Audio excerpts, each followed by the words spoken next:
Hi guys, welcome back to our channel for more Bigg Boss updates. ಈ video ಯಾವ್ದ್ರ ಬಗ್ಗೆ ಅಂದರೆ, ಬುಧವಾರ ರಾತ್ರಿ 11 ಗಂಟೆಗೆ ವೋಟಿಂಗ್ ರಿಸಲ್ಟ್ ಏನಾಗಿದೆ, ಯಾವ ಸ್ಪರ್ಧಿಗಳಿಗೆ ಜಾಸ್ತಿ ಓಟ್ ಬಂದಿದೆ, ಯಾವ ಸ್ಪರ್ಧಿಗಳಿಗೆ ಕಮ್ಮಿ ಓಟ್ ಬಂದಿದೆ, ಯಾವ ಸ್ಪರ್ಧಿ ಟಾಪ್ 2 ಇದ್ದಾರೆ, ಯಾವ ಸ್ಪರ್ಧಿಗಳು ಬಾಟಮ್ 3 ಅಂತ ಈ ವಿಡಿಯೋದಲ್ಲಿ ನೋಡ್ತೀನಿ. ಮಿಸ್ ಮಾಡದೆ ನೋಡಿ, ಸಿಕ್ಕಾಪಟ್ಟೆ ಜಾಸ್ತಿ ಸ್ವಿಚ್ ಆಗಿದೆ ಪ್ಲೇಸಸ್ಗಳು. ಎಲ್ಲರಿಗೂ ಹ್ಯಾಪಿ ನ್ಯೂ ಇಯರ್. ನೀವೇನೇನು ಅಂದ್ಕೊಂಡಿದ್ದೀರೋ 2026ನಲ್ಲಿ ಎಲ್ಲ ನಿರ್ವಿಘ್ನವಾಗಿ ಈಡೇರಲಿ, ಮತ್ತು ನಿಮ್ಮ ರೆಸೊಲ್ಯೂಷನ್ಸ್ ಕೂಡ ಎಲ್ಲರೂ ಖುಷಿಯಿಂದ ಇರಲಿ ಅಂತ ಅಂದ್ಕೊಂಡು ಮತ್ತೊಮ್ಮೆ ಇನ್ನೊಂದು ಹ್ಯಾಪಿ ನ್ಯೂ ಇಯರ್ ಅಂತ ಹೇಳ್ತಾ ಈ ವಿಡಿಯೋ ಸ್ಟಾರ್ಟ್ ಮಾಡೋಣ. ಯಾರು ಫಸ್ಟ್ ಟೈಮ್ ನೋಡ್ತಿದ್ದೀರೋ ಎಲ್ಲರೂ ಲೈಕ್ ಮಾಡಿ, ಶೇರ್ ಮಾಡಿ, ಸಬ್ಸ್ಕ್ರೈಬ್ ಮಾಡ್ಕೊಳ್ಳಿ. ಜಸ್ಟ್ 20 ಸಬ್ಸ್ಕ್ರೈಬರ್ಸ್ ಕಮ್ಮಿ ಇದ್ದೀವಿ, 6.1K ಆಗೋಕ್ಕೆ. ಎಲ್ಲರೂ 20 ಸಬ್ಸ್ಕ್ರೈಬರ್ಸ್ ಬೇಗ ಮುಗಿಸಿ ಅಂತ ಹೇಳ್ತಾ ಈ ವಿಡಿಯೋನ ಸ್ಟಾರ್ಟ್ ಮಾಡೋಣ. ವೋಟಿಂಗ್ ರಿಸಲ್ಟ್ನಲ್ಲಿ ಮಾತ್ರ ಸಿಕ್ಕಾಪಟ್ಟೆ ಅಪ್ಸ್ ಆ್ಯಂಡ್ ಡೌನ್ಸ್ ಆಗ್ತೈತೆ. ಫಿಫ್ತ್ ಸ್ಪಾಟ್ನಲ್ಲಿ ಧ್ರುವಂತವ್ರು ಇದ್ದಾರೆ. ಧ್ರುವಂತವ್ರಿಗೆ 16.6% ವೋಟಿಂಗ್ ಬಂದಿದೆ. ಮಧ್ಯಾಹ್ನ 6% ಇತ್ತು, ಹಂಗಂದರೆ 0.6% ವೋಟಿಂಗ್ ಇನ್ಕ್ರೀಸ್ ಆಗಿದೆ ಧ್ರುವಂತವ್ರಿಗೆ.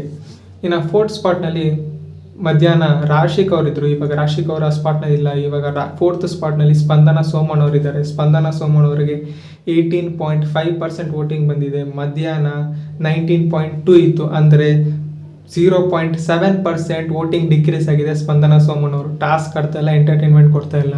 ನಿನ್ನೆ ಟಾಸ್ಕ್ಗಳು ಕೊಟ್ಟಿದ್ರೆ ಅದು ಆಡಿಲ್ಲ. ಇವತ್ತು ಹುಡುಗರಿಗೆ ಹೆಲ್ಪ್ ಮಾಡಬೇಕಾಗಿತ್ತು ಟಾಸ್ಕ್ನಲ್ಲಿ, ಅದು ಮಾಡಿಲ್ಲ. ಸುಮ್ಮನೆ ನಿಂತ್ಕೊಂಡಿದ್ರು, ಹೆಲ್ಪು ಮಾಡಿಲ್ಲ ಇವತ್ತಿನ ಟಾಸ್ಕ್ನಲ್ಲಿ ಹುಡುಗರಿಗೆ. ಅದಕ್ಕೆ ಸ್ಪಂದನ ಸೋಮಣ್ಣ ಅವ್ರಿಗೆ ವೋಟ್ ಬರ್ತಾ ಇಲ್ಲ. ಮೂರನೇ ಸ್ಪಾಟ್ನಲ್ಲಿ ಸ್ಪಂದನ ಸೋಮಣ್ಣ ಇದ್ರು. ಇವಾಗ ರಾಶಿಕ್ ಅವ್ರು ಬಂದಿದ್ದಾರೆ. ರಾಶಿಕ್ ಅವ್ರಿಗೆ 19.2% ವೋಟಿಂಗ್ ಬಂದಿದೆ. ಮಧ್ಯಾಹ್ನ 17 ಇತ್ತು, ಅಂದರೆ 2.2% ವೋಟಿಂಗ್ ಜಾಸ್ತಿ ಆಗಿದೆ. ಯಾಕಂದರೆ ಈ ವಾರ ಸಿಕ್ಕಾಪಟ್ಟೆ ಚೆನ್ನಾಗಿ ಟಾಸ್ಕ್ ಆಡ್ತವ್ರೆ ರಾಶಿಕ್ ಅವರು.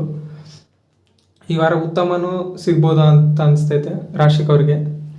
ಯಾಕಂದರೆ ಗರ್ಲ್ಸ್ ಟಾಸ್ಕು ವಿನ್ ಆಗಿ ಕ್ಯಾಪ್ಟನ್ಸಿ ಕಂಟೆಂಡರ್ ಆದರು. ಇನ್ನು ಬಾಯ್ಸ್ಗೆ ಧನುಷ್ ಅವ್ರಿಗೆ ಹೆಲ್ಪ್ ಮಾಡಿ ಅವರು ಕ್ಯಾಪ್ಟನ್ಸಿ ಕಂಟೆಂಡರ್ಶಿಪ್ಗೆ ಓದಂಗೆ ಹೆಲ್ಪ್ ಮಾಡಿದ್ರು ರಾಶಿಕ್ ಅವರು. ಅದಕ್ಕೆ ವೋಟಿಂಗು ಜಾಸ್ತಿ ಆಗಿದೆ ರಾಶಿಕ್ ಅವರಿಗೆ. ಇನ್ನು ಸೆಕೆಂಡ್ ಸ್ಪಾಟ್ ಬರೋದ್ರೆ ಶಾಕಿಂಗು ಅಶ್ವಿನಿ ಗೌಡವರು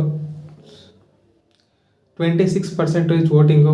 ಮಧ್ಯಾಹ್ನ 26 ಇತ್ತು, ಜಾಸ್ತಿನೂ ಇಲ್ಲ ಕಮ್ಮಿನೂ ಇಲ್ಲ. ಅವ್ರ ವೋಟಿಂಗು ಸ್ಟೇಬಲಲ್ಲಿ 26%ನಲ್ಲಿದೆ. ಇನ್ನು ಫಸ್ಟ್ ಸ್ಪಾಟಿಗೆ ಬರೋದಾದರೆ ಧನುಷ್ ಅವ್ರಿಗೆ 27.5% ವೋಟಿಂಗ್ ಬಂದಿದೆ.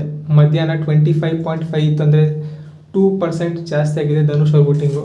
ಇನ್ನು ವೋಟಿಂಗ್ ಬಗ್ಗೆ ಮಾತಾಡೋದಾದರೆ ಫಸ್ಟು 2 ಸ್ಪಾಟ್ಸು ಸೀಲ್ಡ್ ಅಂತ ಹೇಳ್ಬೋದು. ಬಾಟಮ್ 3ದಲ್ಲಿ ಬಾಟಮ್ 3ನಲ್ಲಿ ಕನ್ಫ್ಯೂಷನ್ ಜಾಸ್ತಿ ಆಗ್ತೈತೆ.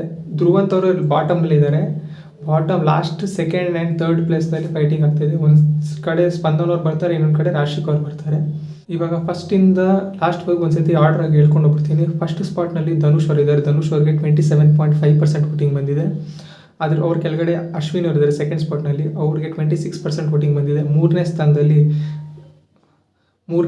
ರಾಶಿಕ್ ಅವರಿದ್ದಾರೆ. ರಾಶಿಕ್ ಅವ್ರಿಗೆ 19.2% ವೋಟಿಂಗ್ ಬಂದಿದೆ. ನಾಲ್ಕನೇ ಸ್ಪಾಟ್ನಲ್ಲಿ ಸ್ಪಂದನ ಸೋಮಣ್ಣ ಅವರಿದ್ದಾರೆ. ಸ್ಪಂದನ ಸೋಮಣ್ಣ ಅವರಿಗೆ 18.5% ವೋಟಿಂಗ್ ಬಂದಿದೆ. ಲಾಸ್ಟ್ ಸ್ಪಾಟ್ನಲ್ಲಿ ಧ್ರುವಂತವ್ರು ಇದ್ದಾರೆ. ಧ್ರುವಂತವ್ರಿಗೆ 16.6% ವೋಟಿಂಗ್ ಬಂದಿದೆ.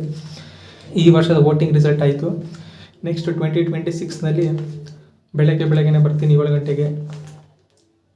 ಗುರುವಾರದ ಬೆಳಗಿನ ವೋಟಿಂಗ್ ರಿಸಲ್ಟ್ನಲ್ಲಿ ಏನಾಗುತ್ತೆ, ಯಾವ ಕಂಟೆಸ್ಟೆಂಟ್ಗೆ ಜಾಸ್ತಿ ವೋಟ್ ಬರುತ್ತೆ ಅಂತ ನೋಡೋಣ. ಇಲ್ಲ ಫಸ್ಟ್ ಸ್ಪಾಟ್ನಲ್ಲಿ ಧನುಷ್ ಅವರು ಇರ್ತಾರೆ, ಇಲ್ಲಾಂದರೆ ಅಶ್ವಿನಿ ಅವರು ವಾಪಸ್ ಕಮ್ ಬ್ಯಾಕ್ ಮಾಡ್ತಾರೆ ಅಂತ ನೋಡೋಣ. ಬಾಯ್.